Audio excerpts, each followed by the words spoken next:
Uruchomienie systemu Windows 98 SE na komputerze z procesorem 48600 MHz może wydawać się niemożliwe w dzisiejszych czasach, kiedy najnowsze gry i programy wymagają coraz więcej mocy obliczeniowej.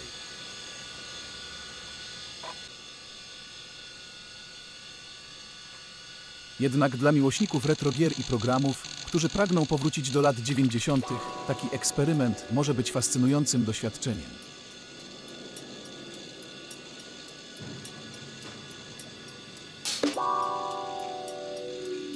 Przedstawiam moje próby uruchomienia systemu Windows 98 SE na takim sprzęcie oraz jakie problemy napotkałem podczas testów.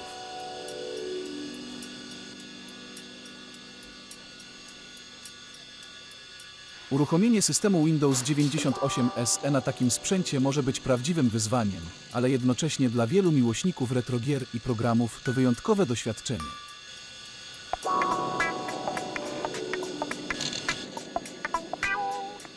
Jest to okazja, aby poczuć się jak w latach 90., kiedy komputery były dużo wolniejsze, ale jednocześnie dawały radość z gier i programów, które dzisiaj już nie są tak popularne.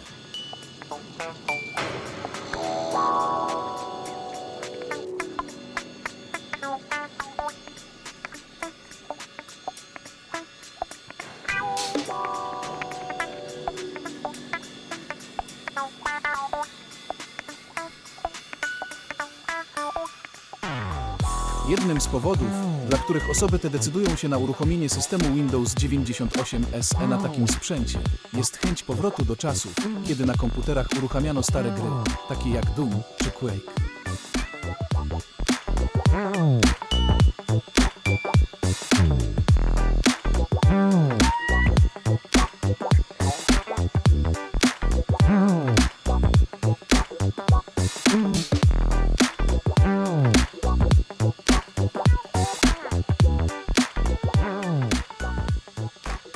Dzięki takiemu sprzętowi można przypomnieć sobie, jak wyglądały i działały te gry w tamtych czasach.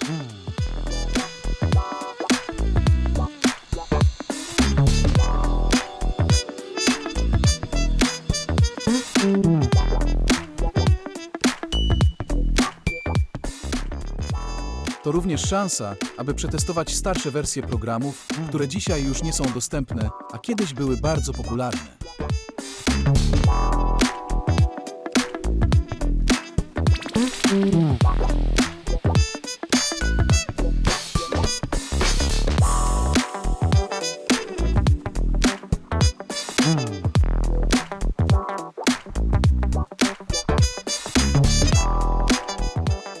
Niestety, uruchomienie systemu Windows 98 SE na takim sprzęcie może być czasochłonne i wymagać dużej cierpliwości.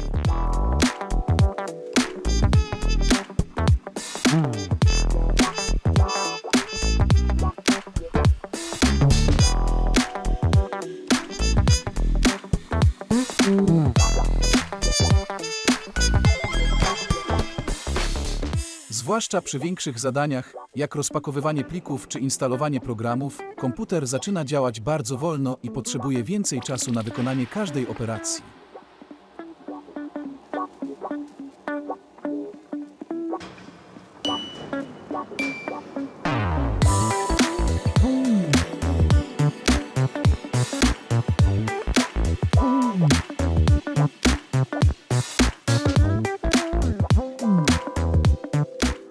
Podsumowując, uruchomienie systemu Windows 98 SE na komputerze z procesorem 48600 MHz może być fascynującym doświadczeniem dla miłośników retro gier i programów.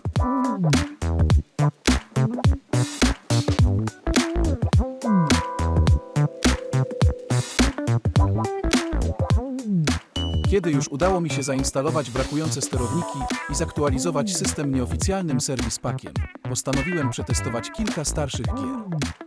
Niestety, Quake 2 okazał się niegrywalny z powodu bardzo niskiej ilości klatek na sekundę. Choć gra wyglądała dobrze, jej płynność była zbyt niska, aby można było w nią komfortowo zagrać.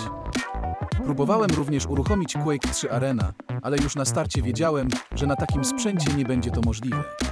Choć wymaga dużej cierpliwości i nie jest idealne dla codziennego użytku, to dla wielu osób stanowi ciekawą podróż w czasie.